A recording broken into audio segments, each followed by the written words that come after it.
Governor తమిళిసైతో CM Revanth Bhatti భేటీ. TSPSC budget session, MLC కోటాపై చర్చ.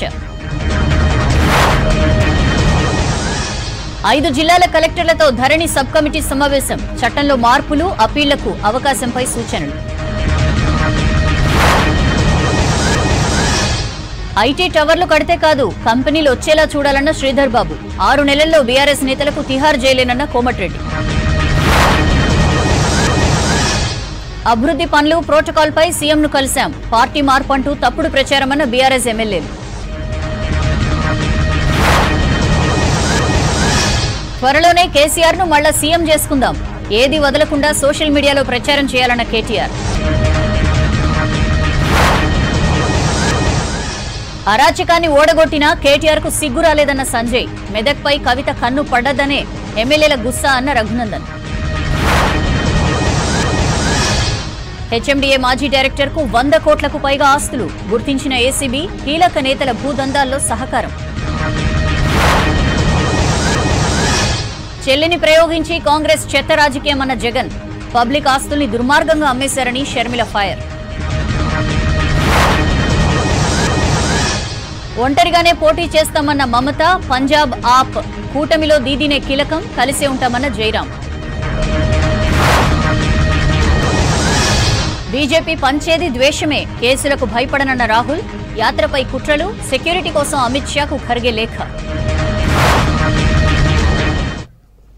Details చూద్దాం. CM కాన్వాయ్లో కీలక మార్పు చేశారు అధికారులు. గత సీఎం వాడిన వాహనాలకే కలర్ మార్చి బ్లాక్ కాన్వాయ్ని కేటాయించారు. ఇటు సీఎం భద్రతా సిబ్బందిని కూడా మొత్తం మార్చేశారు. సచివాలయంలో బిజీగా గడిపారు ముఖ్యమంత్రి. బ్రిటిష్, బంగ్లాదేశ్ హై కమిషనర్లతో భేటీ అయ్యారు. అక్కడి నుంచి రాజ్భవన్ వెళ్లిన సీఎం గవర్నర్తో పలు కీలక విషయాలపై చర్చించారు.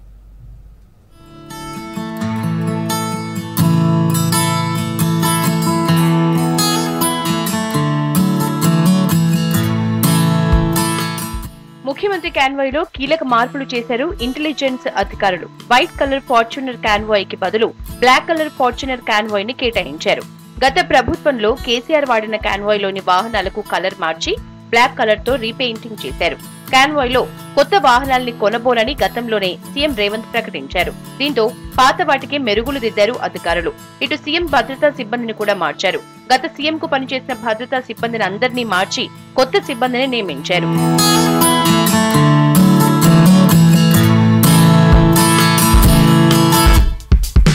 సెక్రటేరియట్ లో ఇవాళ బిజీగా గడిపారు CM Revanth. British high commissioner Alex Ellis తో ముఖ్యమంత్రి రేవంత్ భేటీ అయ్యారు. ఇటీవల సీఎం లండన్ పర్యటన విషయాలపై చర్చించారు. లండన్ లోని థేమ్స్ రివర్ ప్రాజెక్టు తరహాలో హైదరాబాద్ మూసి పునరుజ్జీవ ప్రాజెక్టు చేపట్టనున్నట్లు ముఖ్యమంత్రి రేవంత్ రెడ్డి అలెక్స్ ఎల్లిస్ తో పంచుకున్నారు. పర్యావరణాన్ని కాపాడుతూ సహజ వనరులకు విఘాతం లేకుండా అభివృద్ధి చేస్తామని సీఎం అన్నారు. సీఎం దార్శనికతకు, నదీ పరివాహక ప్రాంత అభివృద్ధి చేపట్టడం పట్ల బ్రిటిష్ హై కమిషనర్ హర్షం వ్యక్తం చేశారు. రాష్ట్రంలో స్కిల్ డెవలప్మెంట్, ఎకో టూరిజం కు తమ సహకారం ఉంటుందని ఎల్లిస్ అన్నారు.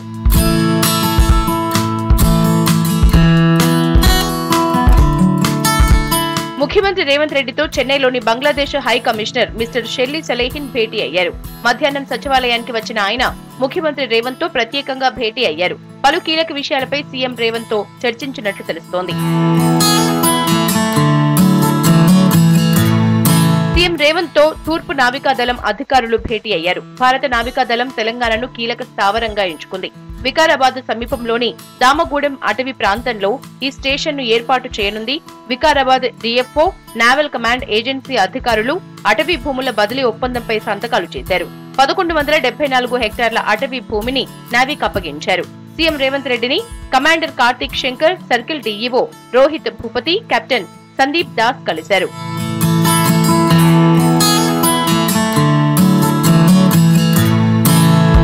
సీఎం రేవంత్ ని కలిశారు రాష్ట్రానికి చెందిన అర్జున అవార్డు గ్రహీతలు, ఆసియా క్రీడల్లో పతకాలు తెచ్చిన విజేతలు. ప్రతి క్రీడాకారుణ్ణి ప్రత్యేకంగా పలకరించిన సీఎం వారి విజయాలు, భవిష్యత్ టోర్నీలను అడిగి తెలుసుకున్నారు. విజేతలందరినీ సీఎం శాలువాతో సత్కరించారు. విజయాలకు గుర్తుగా పుష్పగుచ్చాలు అందించారు. ప్రతి క్రీడాకారుడు ఎదుర్కొంటున్న సమస్యల్ని తెలుసుకుని జాబితా రూపొందించాలని సంబంధిత అధికారులకు సీఎం ఆదేశాలు జారీ చేశారు. రాష్ట్రంలో క్రీడల అభివృద్ధికి తగిన ప్రోత్సాహకాలు అందిస్తామన్నారు. సీఎంను కలిసిన వారిలో ఈషా సింగ్, నిఖత్ జరీన్ ఉన్నారు.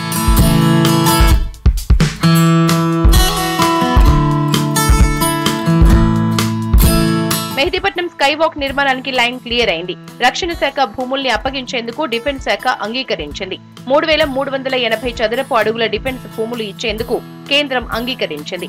దీనికి బదులుగా డిఫెన్స్ శాఖకు 15,15,00,000 రూపాయల మౌలిక వసతులు కల్పించేందుకు రాష్ట్ర ప్రభుత్వం అంగీకారం తెలిపింది.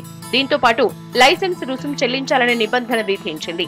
4 వారాల్లో డిఫెన్స్ భూముల్ని బదలాయిస్తామని కేంద్రం చెప్పింది. డిఫెన్స్ శాఖ నుంచి లైన్ క్లియర్ కావడంతో మెహదీపట్నం స్కై వాక్ నిర్మాణానికి హెచ్ఎండిఏ ప్రణాళిక రచిస్తోంది.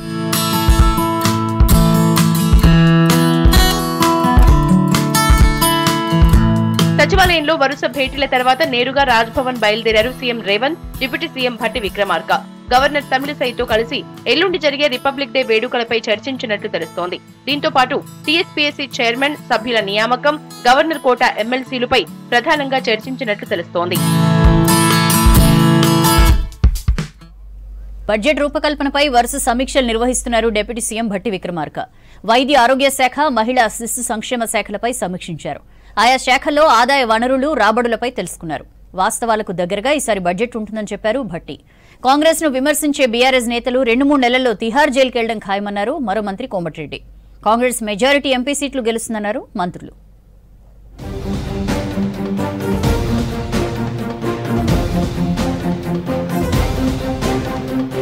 2024-25 బడ్జెట్ రూపకల్పనపై తీవ్ర కసరత్తు చేస్తున్నారు డిప్యూటీ సీఎం భట్టి విక్రమార్క. రాష్ట్ర పంచాయతీరాజ్, రూరల్ డెవలప్మెంట్, మహిళా శిశు సంక్షేమం రూపొందించిన ప్రతిపాదనలపై మంత్రి సీతక్క సంబంధిత అధికారులతో సమీక్ష నిర్వహించారు. ఈ సమీక్షా సమావేశంలో ఆర్థిక శాఖ ప్రత్యేక ప్రధాన కార్యదర్శి Ramakrishna, Panchayatiraj, rural development principal secretary Sandeep Sultania, Panchayatiraj commissioner Hanumantharao, finance joint secretary Haritha, Smita Sabharwal, deputy CM secretary Krishna Bhaskar పాల్గొన్నారు.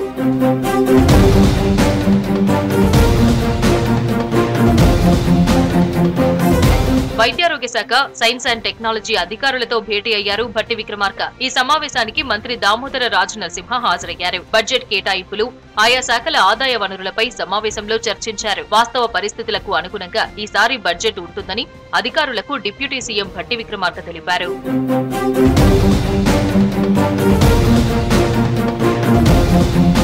బీఆర్ఎస్ పై మరోసారి హాట్ కామెంట్స్ చేశారు మంత్రి కోమటిరెడ్డి వెంకటరెడ్డి. కారు షెడ్డుకే పోయిందన్నారు. సర్వీసింగ్ కి కాదని కారు స్క్రాప్ గా మారిందని సెటైర్లు వేశారు. 5-6 నెలల్లో బీఆర్ఎస్ నేతలు తిహార్ జైల్లో ఉంటారని అన్నారు. బీఆర్ఎస్ నేతలు కాంగ్రెస్ ప్రభుత్వంపై అక్కసుతో మాట్లాడుతున్నారని మండిపడ్డారు. గంధమల్ల ప్రాజెక్టును పూర్తి చేసి ఆలేరు ప్రాంతాన్ని సస్యశ్యామలం చేస్తామన్నారు మంత్రి కోమటిరెడ్డి. ఆలేరు నియోజకవర్గంలోని బొమ్మల రామారం మండల కేంద్రంలో పలు అభివృద్ధి పనులకు శంకుస్థాపన చేశారు మంత్రి. వచ్చే నెలలో మెగా డిఎస్సీ వేసి టీచర్ పోస్టులు భర్తీ చేస్తామన్నారు కోమటిరెడ్డి.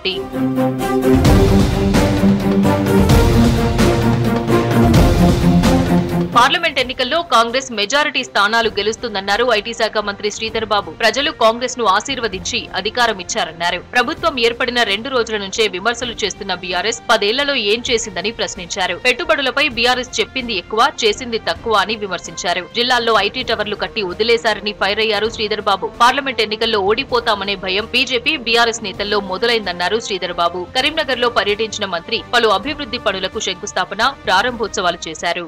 పార్లమెంట్ ఎన్నికలు వస్తున్న నేపథ్యంలో ప్రత్యేకంగా తెలంగాణ రాష్ట్రానికి సంబంధించిన ప్రజలకు సంబంధించి మేనిఫెస్టోలో ఏం పెట్టాలి, ఈరోజు ప్రజల ఆకాంక్షలను కూడా ఏ విధంగా రేపు రాబోయే కాంగ్రెస్ పార్టీ ప్రభుత్వంలో మనం ఏం పెడితే బాగుంటుందని చర్చ చేయడానికి వచ్చారు. చాలా మందితో కూడా సోషల్ యాక్టివిస్ట్ ని, అనేక మందిని కూడా కలుసుకొని అభిప్రాయాలను తీసుకొని ఒక సమిష్టిగా ఈరోజు ఈ రాష్ట్రానికి సంబంధించి కానీ కొన్ని కామన్ టాపిక్స్తో పాటు ఈ రాష్ట్రానికి సంబంధించిన అనేక అంశాలు కూడా మరి కేంద్ర అఖిల భారత కాంగ్రెస్ పార్టీకి సంబంధించిన మేనిఫెస్టోలో ఈ రాష్ట్ర ప్రజలకు సంబంధించిన సంక్షేమం, అభివృద్ధి మరి మేనిఫెస్టోకు సంబంధించిన పెద్దలందరూ కూడా పోయి తెలుసుకునే ప్రయత్న భాగంలో నిన్న కూడా మీటింగ్ జరగడం జరిగింది. సంగారెడ్డి జిల్లాలో అనిమియా ముక్తు తెలంగాణ కార్యక్రమాన్ని ప్రారంభించారు వైద్య ఆరోగ్య మంత్రి దామోదర రాజ నరసింహ. చౌటకూరు మండలం శివంపేట హైస్కూల్లో జరిగిన కార్యక్రమంలో మంత్రితో పాటు ఉన్నతాధికారులు పాల్గొన్నారు. రక్తంలో హిమోగ్లోబిన్ తక్కువగా ఉండడంతో వచ్చే అనారోగ్య సమస్యలపై విద్యార్థులు అప్రమత్తంగా ఉండాలన్నారు మంత్రి రాజ నరసింహ.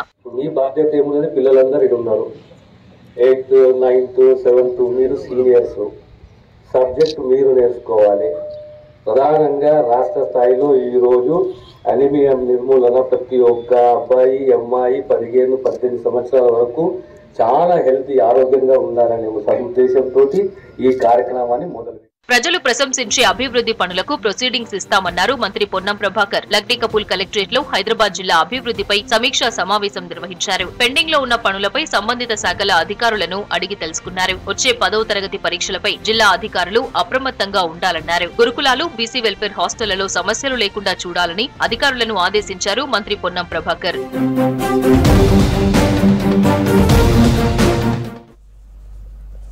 హెచ్ఎండిఏ మాజీ డైరెక్టర్ శివబాలకృష్ణ ఇంటిపై మార్నింగ్ నుంచి ఏసీబీ అధికారుల ఐటీ రైడ్స్ కొనసాగుతున్నాయి.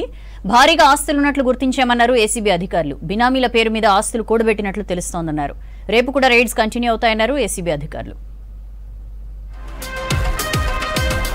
ఆదాయానికి మించి ఆస్తుల కేసులో హెచ్ఎండిఏ మాజీ డైరెక్టర్ శివబాలకృష్ణ నివాసంలో ఉదయం నుంచి ఏసీబీ సోదాలు చేస్తోంది.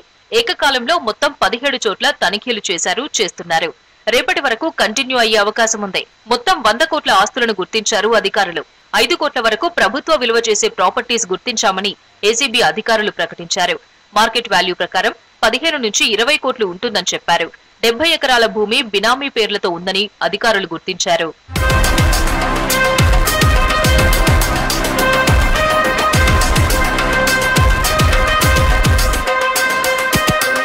ల్యాండ్ పర్చేస్ జరిగాయని, బినామీ పేర్లతో ఎక్కువ భూములు కొన్నారని తెలిపారు.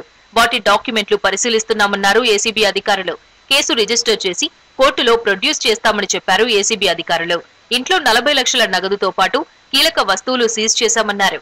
ఆస్తులపై ఆరా తీశామని, ఎలా వచ్చాయనేది పరిశీలిస్తున్నామని చెప్పారు. హెచ్ఎండిఏ మాజీ ప్లానింగ్ డైరెక్టర్ శివబాలకృష్ణ గారి ఇంట్లో అవినీతి ఆరోపణలు రావడంతో వారి ఇంట్లో సెర్చెస్ చేయడం జరుగుతోంది. 2018 నుంచి అడిషనల్ ఛార్జెస్ లో 2023 దాకా హెచ్ఎండిఏలో కొనసాగడం జరిగింది. ఆ టైంలో అవినీతి ఆరోపణలు రావడం జరిగింది. దానిపైన ఎంక్వైరీ చేయగా ప్రాథమికంగా కొంచెం మాకు క్లియర్గా కొన్ని ఆదాయానికి మించిన ఆస్తులు ఉన్నాయని తేలడంతో సెర్చెస్ చేస్తున్నాము. ఇక్కడే కాక అరౌండ్ 14 అదర్ ప్లేసెస్ లో సెర్చెస్ చేస్తున్నాము. అవి కాక కొంచెం లీడ్ వచ్చిన ఇంకొక 3 అదర్ ప్లేసెస్ లో అరౌండ్ 17 ప్లేసెస్ లో సెర్చ్ కొనసాగుతోంది. విచారణకు శివబాలకృష్ణ సహకరించడం లేదని ఏసీబీ అధికారులు తెలిపారు. సమగ్ర డాక్యుమెంట్ పరిశీలన జరుగుతుందని చెప్పారు. బాలకృష్ణపై వచ్చిన అవినీతి ఆరోపణలపై విచారణ చేస్తున్నామన్నారు ఏసీబీ అధికారులు. అరౌండ్ 70 ఏకర్స్ దాకా వాళ్ళ రిలేటివ్స్ డిఫరెంట్ వాళ్ళ పేర్లపైన ఎక్కువగా బినామీల పేర్ల మీదే ఆస్తులు ఉండడం జరుగుతోంది. అన్ని కూడా మేము తరోగా స్క్రూటినైజ్ చేసి అవి చూస్తున్నాము. సో ఇంకా సెర్చెస్ కొనసాగుతాయి. మేబీ ఈ రోజు కూడా లేట్ నైట్ అయినా అవ్వచ్చు. సో తరోగా అంతా లిస్ట్ అవుట్ చేసుకుని యాజ్ పర్ ప్రొసీజర్ కేసు కూడా రిజిస్టర్ చేయడం జరిగింది. రేపు కోర్టులో ప్రొడ్యూస్ చేస్తాము. అవి టోటల్ ఇన్వెంటరీ అవి అన్ని డీటెయిల్డ్గా వచ్చిన తర్వాత అంటే ప్రస్తుతానికైతే ఆయన ఏమీ చెప్పట్లేదు. సో మేమైతే జస్ట్ చూస్తున్నాము. ఉన్న ఆస్తులు మేము ఇచ్చేస్తున్నాము. అవి ఎట్లా వచ్చాయి, ఏ రకంగా అవి వచ్చాయన్నది తర్వాత ఎంక్వైరీలో తేలుతుంది. దాదాపు 500 కోట్ల వరకు ఆస్తులు కూడబెట్టినట్లు అనుమానిస్తున్నారు ఏసీబీ అధికారులు. బాలకృష్ణ ఇల్లు, ఆఫీసులు, బంధువుల ఇళ్లలోనూ సోదాలు కొనసాగిస్తున్నారు. పదవిని అడ్డం పెట్టుకుని కోట్ల రూపాయలు సంపాదించినట్లుగా ఏసీబీ అధికారులు గుర్తించారు. చాలా మంది అధికారులతో బాలకృష్ణ లావాదేవీలు జరిపినట్లు అనుమానిస్తున్నారు. రాష్ట్రాన్ని పాలించడంలో గత సర్కార్ పూర్తిగా ఫెయిల్ అయిందన్నారు కాంగ్రెస్ లీడర్లు. సంక్షేమ పథకాలు, నీటి ప్రాజెక్టుల్లోనూ అవినీతి చేసిందని మండిపడ్డారు. దోచుకుని దాచుకోవడమే లక్ష్యంగా బీఆర్ఎస్ పాలన సాగిందని విమర్శించారు. కేసీఆర్ వల్లే రాష్ట్రం ఆగమైందన్నారు. రేపు ఎల్బీ స్టేడియంలో జరిగే బూత్ లెవెల్ మీటింగ్ కు హాజరవుతారు ఏఐసీసీ చీఫ్ మల్లికార్జున్ ఖర్గే. రాజకీయాల్లో గెలుపోటములు సహజమన్నారు ఎమ్మెల్సీ జీవన్ రెడ్డి. గెలిచినా ఓడినా ప్రజల మధ్య ఉంటారన్నారు. జగిత్యాల జిల్లా దరూర్ గ్రామానికి చెందిన యువకులు జీవన్ రెడ్డి సమక్షంలో కాంగ్రెస్ లో జాయిన్ అయ్యారు. బీఆర్ఎస్ వర్కింగ్ ప్రెసిడెంట్ కేటీఆర్ 420 అంటూ విమర్శించారు ప్రభుత్వ సలహాదారు షబ్బీర్ అలీ. కేటీఆర్ కుటుంబ సభ్యులకు ఆస్తులు ఎక్కడి నుంచి వచ్చాయో చెప్పాలని ప్రశ్నించారు. బీఆర్ఎస్ పాలనలో కట్టిన బ్యారేజీలు కూలిపోతున్నాయన్నారు. బాధ్యులపై క్రిమినల్ కేసులు పెట్టి అరెస్టు చేస్తామన్నారు షబ్బీర్ అలీ. కేటీఆర్ 420 అందరికీ తెలుసు. కేటీఆర్ గారు మేము ఇచ్చిన వాగ్దానాల్లో ఎక్కడ కూడా రాత్రి చేస్తామని అల్లే. 100 days అని స్పెసిఫిక్ గా ఉంది. 100 దినాల్లో 6 గ్యారంటీస్ పూర్తి చేస్తాము. బిడ్డ ఆడ మేడిగడ్డ పడిపోతున్నది, అన్నారం బ్యారేజ్కి పడిపోతున్నది. మీరు కట్టినవన్నీ నాశరకమని సెంట్రల్ ప్రభుత్వం విజిలెన్స్ డైరెక్ట్ చెప్పేసింది. ఇప్పుడు క్రిమినల్ కేసు పెట్టాలా? నేనైతే ప్రభుత్వానికి ఒకవేళ నాకు అడిగితే సలహా ఇస్తా, ఇమ్మీడియట్లీగా క్రిమినల్ కేసు పెట్టి లోపల ఏంటి వీళ్ళకు. గ్రామాలకు ఏ అభివృద్ధి కావాలన్నా బెల్ట్ షాపులు మూసివేయాల్సిందేనన్నారు మునుగోడు ఎమ్మెల్యే కోమటిరెడ్డి రాజగోపాల్ రెడ్డి. నల్గొండ జిల్లాలోని ఊకొండిలో గ్రామ పంచాయతీ భవనాన్ని ఆయన ప్రారంభించారు. సంక్షేమ పథకాల అమలు నా బాధ్యత, బెల్ట్ షాపుల బంద్ మీ బాధ్యత అని ప్రజలకు పిలుపునిచ్చారు రాజగోపాల్ రెడ్డి. ఈ తెలంగాణ రాష్ట్రంలో ఒక నియంత పరిపాలన పోయి ప్రజాస్వామ్య ప్రభుత్వం, పేదల ప్రభుత్వం వచ్చింది కాంగ్రెస్ ప్రభుత్వం ఈనాడు. చాలా సంతోషంగా ఉంది నాకు. అభివృద్ధి పని ఏ కార్యక్రమం ఉన్నా సరే ఎవరు అడ్డుకోవద్దు. బెల్ట్ షాపులు పంచే బాధ్యత ఎవరిది? వాసన వస్తే నా దగ్గర నా ముఖం కూడా చూస్తలేను, నా జన్మలో నాకు ముఖం చూపిద్దని చెప్తున్నా. అట్లన్న తలపని ఈ మధ్య నా దగ్గరికి నెల రోజుల నేను ఎమ్మెల్యే అయినప్పటి నుంచి ఒక్క మనిషి తాగొస్తలేడు. మళ్ళీ ఏ లీడర్ నా దగ్గరకు వచ్చినా మీ ఊళ్ళో ఫస్ట్ బెల్ట్ షాపులు పని చేయించినాక నా దగ్గరికి రా, నేను పనిచేస్తా అంటున్నా.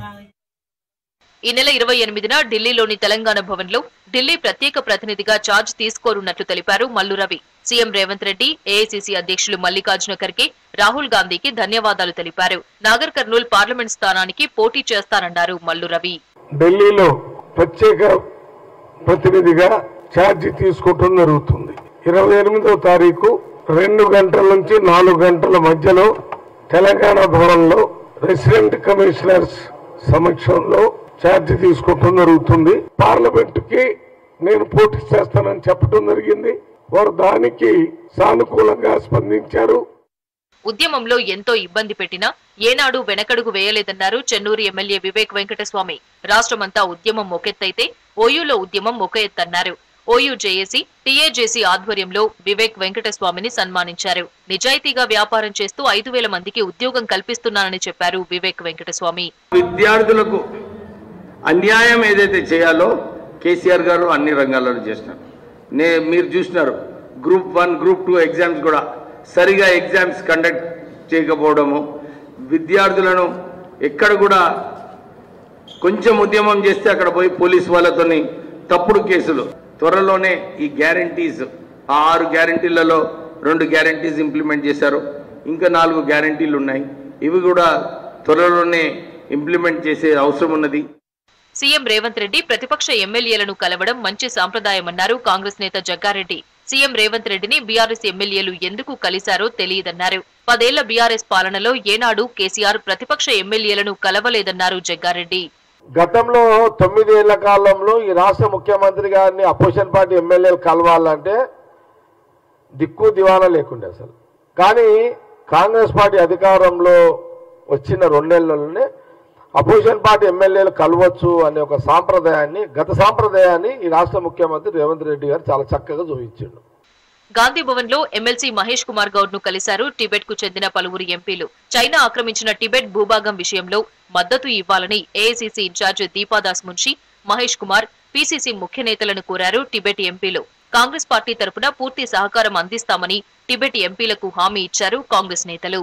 రేపు ఎల్బీ స్టేడియంలో బూత్ లెవెల్ మీటింగ్ జరగనుంది. AICC chief Mallikarjuna Kharge meeting కు అటెండ్ కానున్నారు. రాష్ట్రంలోని అన్ని పోలింగ్ బూత్ల నేతలు ఈ సమావేశానికి హాజరు కానున్నారు. 35,000 మంది వస్తుండటంతో ఏర్పాట్లు చేస్తున్నారు పీసీసీ ముఖ్య నేతలు. మీటింగ్ ఏర్పాట్లకు సంబంధించి మంత్రి పొంగులేటి శ్రీనివాసరెడ్డితో చర్చించారు ఇన్ఛార్జ్ దీపాదాస్ మున్షి. పార్లమెంట్ ఎన్నికలే లక్ష్యంగా నేతలు, క్యాడర్ కు దిశానిర్దేశం చేయనున్నారు ఖర్గే, ముఖ్య లీడర్లు. యువతే భారత్ బలమన్నారు ప్రధాని మోదీ. దేశం 75వ రిపబ్లిక్ డే వేడుకలకు సిద్ధమవడం సంతోషంగా ఉందన్నారు.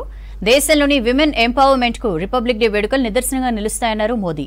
ఢిల్లీలో రిపబ్లిక్ డే పరేడ్ లో పాల్గొనే ఎన్సీసీ, ఎన్ఎస్ఎస్ క్యాడెట్స్ తో ప్రధాని మోదీ సమావేశమయ్యారు. ఈ సందర్భంగా ఎన్సీసీ, ఎన్ఎస్ఎస్ క్యాడెట్ల విన్యాసాలు ఆకట్టుకున్నాయి.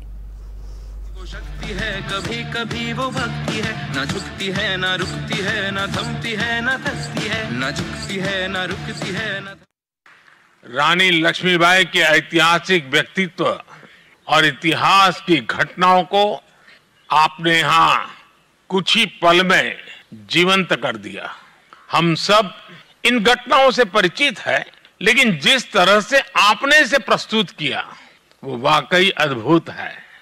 आप गणतंत्र दिवस के परेड का हिस्सा बनने जा रहे हैं और इस बार